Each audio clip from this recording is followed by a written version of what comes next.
নমস্কাৰ সকলোকে স্বাগতম জনাইছো মই ইউটিউব চেনেল টাইমছ অসম নিউজলৈ। আজিৰ ভিডিঅ'টো আমাৰ অংগনবাড়ী কৰ্মী সহায়িকা বাইদেউসকলৰ বাবে খুবেই গুৰুত্বপূৰ্ণ আৰু এটা লেটেষ্ট আপডেট ইতিমধ্যে আহি পাইছে। ইয়াৰ প্ৰেছ বিজ্ঞপ্তি হৈছে ফেচবুকত ইতিমধ্যে CITUৱে পোষ্ট কৰিছিল, মই তাৰে পৰা কপি কৰি লৈ আহিলো।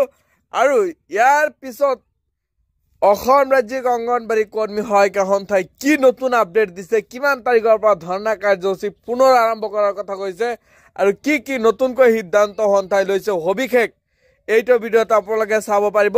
আপোনালোকে ভিডিঅ'টো স্কিপ নকৰিব, কিয়নো আপোনালোকৰ কাৰণে বহুতো গুৰুত্বপূৰ্ণ খবৰ এটা আছে।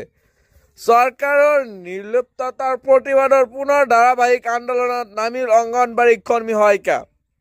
গুৱাহাটীত 1 ফেব্ৰুৱাৰী 2024 অৰ্থাৎ যোৱাকালি শিশু আৰু মহিলা কল্যাণ বিভাগে দিয়া অংগনবাড়ী কৰ্মী সহায়িকাৰ মাননি বৃদ্ধিৰ প্ৰস্তাৱ বিজেপি চৰকাৰে গুৰুত্ব প্ৰদান নকৰাৰ প্ৰতিবাদত আজিৰে পৰা পুনৰ আন্দোলনত নামিল অংগনবাড়ী কৰ্মী সহায়িকাসকল। অৰ্থাৎ যোৱাকালি অসম ৰাজ্যিক অংগনবাড়ী কৰ্মী সহায়িকা সন্থাৰ লগতে ৰাজ্যৰ অংগনবাড়ী কৰ্মী সহায়িকা মিনি কৰ্মীকে আদিকে ধৰি ধাৰাবাহিক ধৰ্ণা কাৰ্যসূচী আৰম্ভ কৰিছিল। আজি ৰাতিপুৱা উজান বজাৰ স্থিত শিশু আৰু মহিলা কল্যাণ বিভাগৰ সঞ্চালকালয়ৰ কাৰ্যালয়ত অংগনবাড়ী কৰ্মী সহায়িকা মিলিত হয় আৰু বিক্ষোভ প্ৰদৰ্শন কৰে।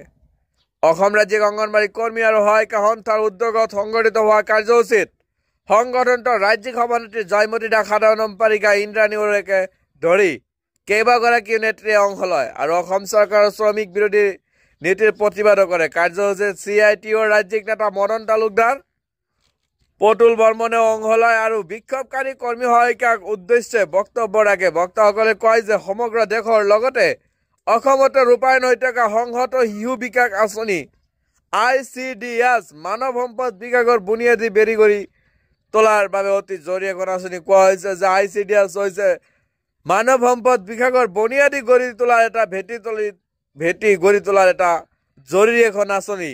এই কথা অসম চৰকাৰে প্ৰতিটো প্ৰাসংগিক অনুষ্ঠানতে ব্যক্ত কৰি আহিছে। অসম চৰকাৰে হওক, ভাৰত চৰকাৰে হওক, প্ৰতিটো প্ৰাসংগিক অনুষ্ঠানতে ব্যক্ত কৰিছে যে আমাৰ অংগনবাড়ী বা ICDSত শিশুৰ লগতে মাতৃ খুবেই জৰুৰী এটা আঁচনি। আৰু অতি পৰিতাপৰ বিষয় হ'ল যে আজি আঁচনি ৰূপায়ণৰ তৃণমূল পৰ্যায়ত অৰ্থাৎ গ্ৰেড 3 ৰাজ্যখনত সেৱা আগবঢ়াই থকা 1,21,000তকৈ অধিক কৰ্মী, মিনি কৰ্মী সহায়িকা তথা ন্যূনতম বুনিয়াদী প্ৰয়োজনীয় পাৰিশ্ৰমিক পৰ্যন্ত সঠিকভাৱে আদায় নাপায়।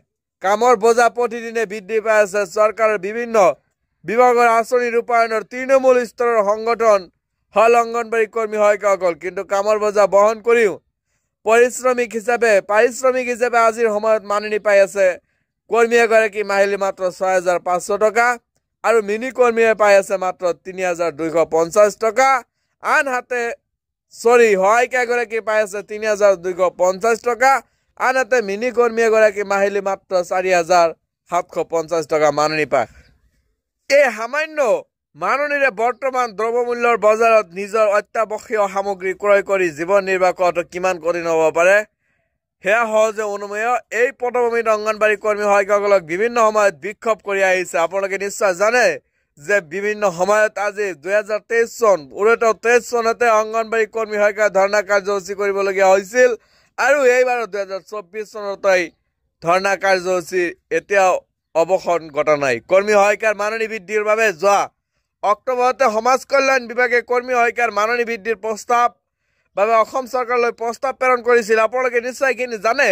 19 তাৰিখে অক্টোবৰ মাহৰ 19 তাৰিখে মাননি বৃদ্ধিৰ প্ৰস্তাৱ সঞ্চালক কাৰ্যালয়ৰ পৰা প্ৰেৰণ কৰা হৈছিল চৰকাৰলৈ, কিন্তু বৰ্তমানে সেই প্ৰস্তাৱৰ ওপৰত কোনো গুৰুত্ব প্ৰদান নকৰাত আজিৰ পৰা পুনৰ এই বিক্ষোভ কাৰ্যসূচী ৰূপায়ণ কৰে আৰু মাননি বৃদ্ধিৰ প্ৰস্তাৱত মীমাংসা নোহোৱালৈকে ধাৰাবাহিক এই আন্দোলন চলিব বুলি সংগঠনৰ নেতৃবৃন্দই জনাইছে। ইতিমধ্যে আহি পাইছে, মই আপোনালোকক ইয়াৰ আগতে কৈছিলো যে সন্থাৰ তৰফৰ পৰা কিছুমান বিশেষ আপডেট আহিছে, মই আপোনালোকক সেইখিনি দেখাব লৈছো। সন্থাৰ তৰফৰ পৰা ইতিমধ্যে আহি পাইছে 5/2/2024 তামোলপুৰ, শিৱসাগৰ, চৰাইদেউ, দক্ষিণ কামৰূপ, নগাঁও। ইয়াৰ সন্থাৰ তৰফৰ পৰা ইতিমধ্যে যিটো আপোনালোকৰ ধৰ্ণাৰ তাৰিখ অনুযায়ী কোন জিলাৰ পৰা ধৰ্ণা কাৰ্যসূচীত অংশগ্ৰহণ কৰিব সেই জিলাৰ তালিকা ইতিমধ্যে প্ৰকাশ কৰা হৈছে। নতুনকে 5/2/2024 তামোলপুৰ, শিৱসাগৰ, চৰাইদেউ, দক্ষিণ কামৰূপ, নগাঁও জিলাৰ পৰা অংশগ্ৰহণ কৰিব। 6-2-2024 বৰপেটা, কোকৰাঝাৰ, ধুবুৰী, হোজাই, মানকাছৰ, ধেমাজি অৰ্থাৎ 6 তাৰিখ 2 মাহ।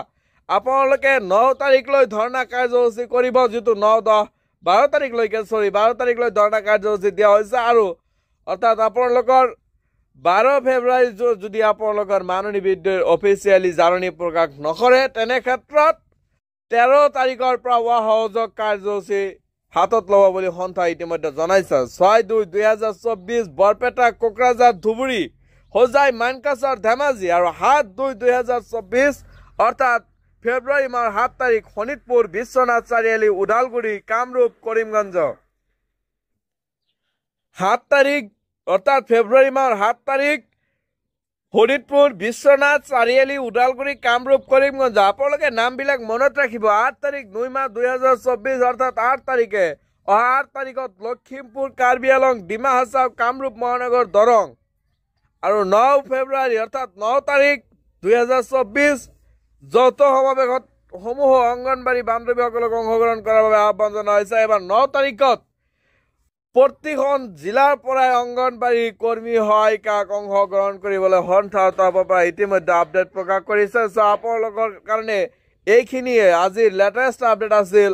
আৰু সন্থাই ইতিমধ্যে আৰু এটা নতুনকৈ প্ৰকাশ কৰিছে, সেয়া হৈছে যে 12 তাৰিখ পৰ্যন্তও যদি অসম ৰাজ্যিক অংগনবাড়ী কৰ্মী সহায়িকাৰ হাতত যদি চৰকাৰী জাননী পত্ৰ অৰ্থাৎ আমাক যদি মাননীয় বিদ্যুৎ জাননী পত্ৰ অফিচিয়েলি ভাৱে ঘোষণা নকৰে, অন্যথা 13 ফেব্ৰুৱাৰীৰ পৰা ধাৰাবাহিক অসহযোগ কাৰ্যসূচী হাতত তুলি ল'ব বুলি সন্থাই ইতিমধ্যে স্পষ্টকৈ ঘোষণা কৰিছে। আজিৰ ভিডিঅ'ত দিবলগীয়া ইনফৰমেশ্যন এইখিনি আছিল। ভিডিঅ'টো যিমান বেছি পাৰে সিমান শ্বেয়াৰ কৰি দিব। Thank U.